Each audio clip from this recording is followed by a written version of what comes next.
اور اس دن اللہ کے سامنے سرنگوں ہو جائیں گے، اور جو طوفان وہ باندھا کرتے تھے سب ان سے جاتا رہے گا۔ جن لوگوں نے کفر کیا اور لوگوں کو اللہ کے رستے سے روکا، ہم ان کو عذاب پر عذاب دیں گے، اس لیے کہ شرارت کیا کرتے تھے۔ اور اس دن کو یاد کرو جس دن ہم ہر امت میں سے خود ان پر گواہ کھڑے کریں گے، اور اے پیغمبر تم کو ان لوگوں پر گواہ لائیں گے، اور ہم نے تم پر ایسی کتاب نازل کی ہے کہ اس میں ہر چیز کا بیان مفصل ہے، اور مسلمانوں کے لیے ہدایت اور رحمت اور بشارت ہے۔ اللہ انصاف اور احسان کرنے اور رشتہ داروں کو خرچ سے مدد دینے کا حکم دیتا ہے، اور بے حیائی اور نامعقول کاموں سے اور سرکشی سے منع کرتا ہے، اور تمہیں نصیحت کرتا ہے تاکہ تم یاد رکھو۔ اور جب اللہ سے عہد کرو تو اس کو پورا کرو، اور جب پکی قسمیں کھاؤ تو ان کو مت توڑو کہ تم اللہ کو اپنا ضامن مقرر کر چکے ہو، اور جو کچھ تم کرتے ہو اللہ اس کو جانتا ہے۔ اور اس عورت کی طرح نہ ہونا جس نے محنت سے تو سود کاتا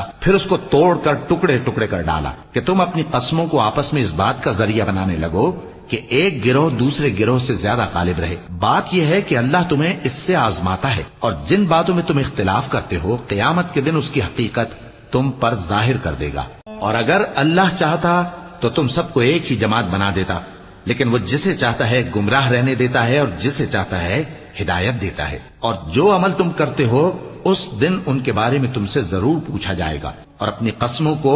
آپس میں اس بات کا ذریعہ نہ بناؤ کہ لوگوں کے قدم جم چکنے کے بعد لڑکھڑا جائیں، اور اس وجہ سے کہ تم نے لوگوں کو اللہ کے رستے سے روکا تم کو سزا چکھنی پڑے اور تمہیں بڑا سخت عذاب ملے۔ اور اللہ سے جو تم نے عہد کیا ہے اس کو مت بیچو اور اس کے بدلے تھوڑی سی قیمت نہ لو، کیونکہ ایفائے عہد کا جو صلہ اللہ کے ہاں مقرر ہے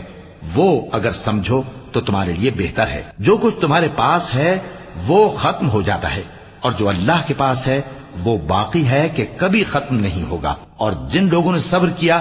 ہم ان کو ان کے اعمال کا بہت اچھا بدلہ دیں گے۔ جو شخص نیک اعمال کرے گا مرد ہو یا عورت اور وہ مومن بھی ہوگا تو ہم اس کو دنیا میں پاک زندگی بسر کروائیں گے، اور آخرت میں ان کے اعمال کا نہایت اچھا صلہ دیں گے۔ سو جب تم قرآن پڑھنے لگو تو شیطان مردود سے اللہ کی پناہ مانگ لیا کرو۔ حقیقت یہ ہے کہ جو مومن ہیں اور اپنے پروردگار پر بھروسہ رکھتے ہیں ان پر اس کا کچھ زور نہیں چلتا، اس کا زور انہی لوگوں پر چلتا ہے جو اس کو رفیق بناتے ہیں اور اس کے وسوسے کے سبب اللہ کے ساتھ شریک مقرر کرتے ہیں۔